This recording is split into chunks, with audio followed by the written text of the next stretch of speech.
بسم اللہ الرحمن الرحیم۔ نئے سال کے حوالے سے بہت سے لوگ سوالات پوچھ رہے ہیں کہ یہ اس کو منانا یا اس پہ ایک دوسرے کو مبارکباد دینا کیسا عمل ہے۔ تو اس میں پہلے بھی بات کئی دفعہ کر چکا ہوں، میں اس کا خلاصہ بیان کر دیتا ہوں کہ یہ کوئی خوشی کا موقع اس لیے نہیں ہے کہ آپ کی زندگی میں ایک سال کم ہو گیا، آپ موت کے قریب ہو گئے، تو یہ کس بات کی خوشی منائی جا رہی ہے جو بالکل عقل سے بالاتر ہے یہ بات۔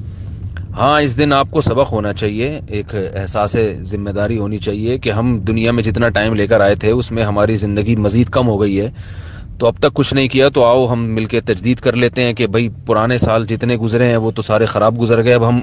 عزم کرتے ہیں کہ یہ والا سال ہم ذرا اچھا گزاریں گے۔ اس قسم کی کوئی اگر تحریک ہو یا اس قسم کی یاد دہانی ایک دوسرے کو کرائی جائے تو یہ تو کچھ اس کی تو کوئی لاجک بنتی ہے۔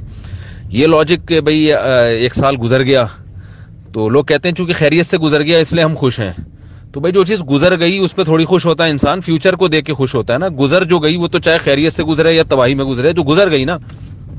کسی نے کہا ہے نا کہ گزر گئی گزران کیا جھونپڑی کیا میدان، جو چیز گزرنے والی تھی وہ تو گزر گئی۔ مثال کے طور پر آپ کا پچھلا سال اچھا نہیں گزرا لیکن کوئی آپ کو گارنٹی دے اگلا اچھا گزرے گا، تو آپ فیوچر دیکھ کے خوش ہوگے،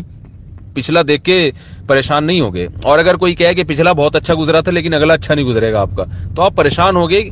فیوچر دیکھ کے۔ تو فیوچر کا ہمیں پتہ نہیں ہے کہ وہ اچھا ہے یا برا، تو ماضی گزرنے پر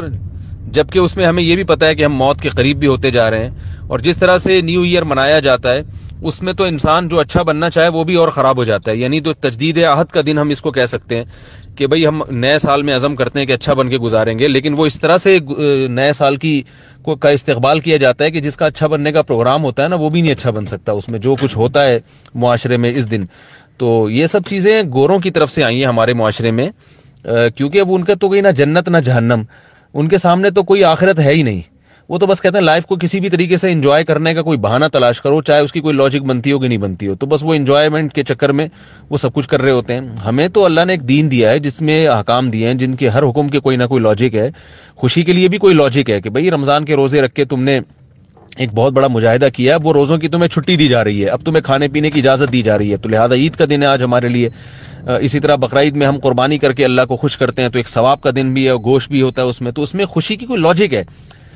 تو اسی طرح کسی کا نکاح ہوا ہے تو ولیمہ کی خوشی منا رہا ہے کہ بھئی اس کے گھر میں ایک نعمت آ گئی، بیگم مل گئی اس کو، تو چلو بھی خوشی مناؤ، لوگوں کو کھانا کھلاؤ۔ تو اسلام نے جو ہمیں خوشیاں دی ہیں اس کی کوئی نہ کوئی لاجک ہے۔ بچہ پیدا ہوا، خوشی کا دن ہے، بھئی آپ کے گھر میں ایک فرد کا اضافہ ہو گیا، آپ کو ایک والی وارث مل گیا، تو چلو جی خوشی مناؤ، عقیقہ کرو۔ تو اسلام نے ہمیں خوشیوں کی منانے کا بھی ایک دن دیے ہیں، بتایا کہ اس دن خوشی مناؤ، تو وہی ہمیں اسی پر اکتفا کرنا چاہیے۔ تو یہ گوروں کو ہمیں ہر چیز میں فالو کرنا یہ غلط ہے۔ اللہ تعالی ہمیں اصلاح کی توفیق عطا فرمائے اور خاص طور پر ہمارے نوجوانوں کو سیدھے راستے پہ چلنے کی توفیق عطا فرمائے۔